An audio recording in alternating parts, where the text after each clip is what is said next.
everyone, welcome back to Cooking with a Kid. Thanks for coming back to the channel.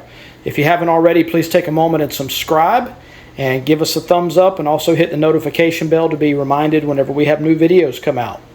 So today I'm going to show you some squash. Now this squash came from a friend of ours. They grew it in their garden, and it was really good looking when I put it in the refrigerator a few days ago. But our refrigerator got a little cold and some of it looks a little frozen, but that's not going to hurt it. You can buy frozen squash, so that's not going to hurt it. So what we're going to do is we're going to cut this up, put it in boiling water. We're going to let it boil for maybe about 20 minutes or so. We're going to slice it, cut the ends off and slice it. Going to cut up an onion in there with it, add a little bit of onion powder and some salt and pepper. And this will be one of our side dishes. If you're not familiar with yellow squash, maybe you've only seen zucchini before. That's basically straight neck. They also have a crooked neck squash.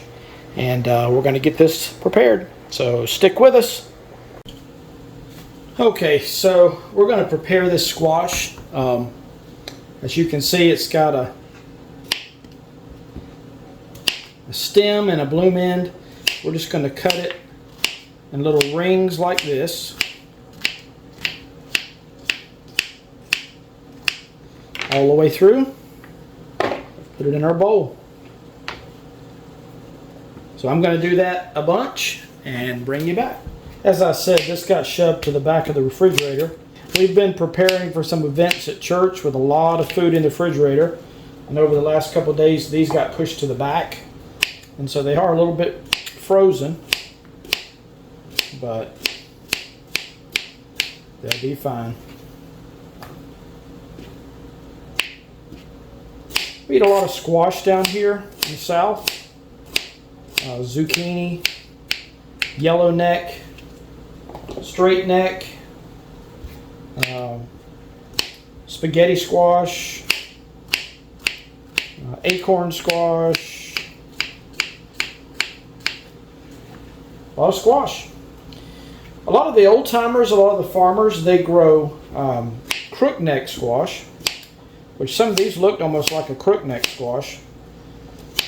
Not a lot of people get crook neck unless you grow it yourself, which I think has a better flavor because it doesn't ship well. All right, so here we go. We got our bowl of squash. I'm going to run water through that, and then we'll cut up our onion and we'll get that mixed together. Put those off to the side. All right, so we have our squash. We're going to cut up a sweet onion.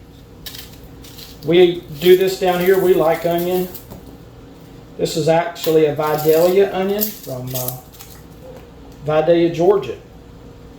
And they actually have a trademark on that name. So you go somewhere and it says sweet onion, it's a sweet onion. If you go somewhere and it says Vidalia onion, then it's an onion that is from a particular region of Georgia. Actually a town called Vidalia, Georgia. And they're a sweet onion. They're well known in the South. You may have heard of them where you are. So I'm just going to do a rough chop on some onion, and we'll include that in with the squash. Again, this is one small onion. Do a rough chop on it. Get that in there.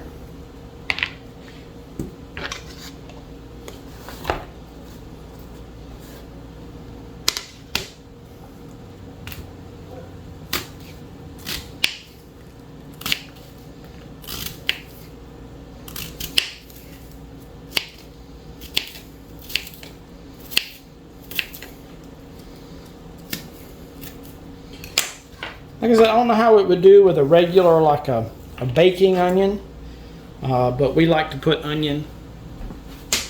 We do personally. I don't know about other folks, but all right. So we're gonna get some water on boil, and we'll get this put in the pot. Just a little secret: if you got some beans or peas or squash or something you don't want to boil over, put you a wooden spoon across it. Now this one is a little bit full.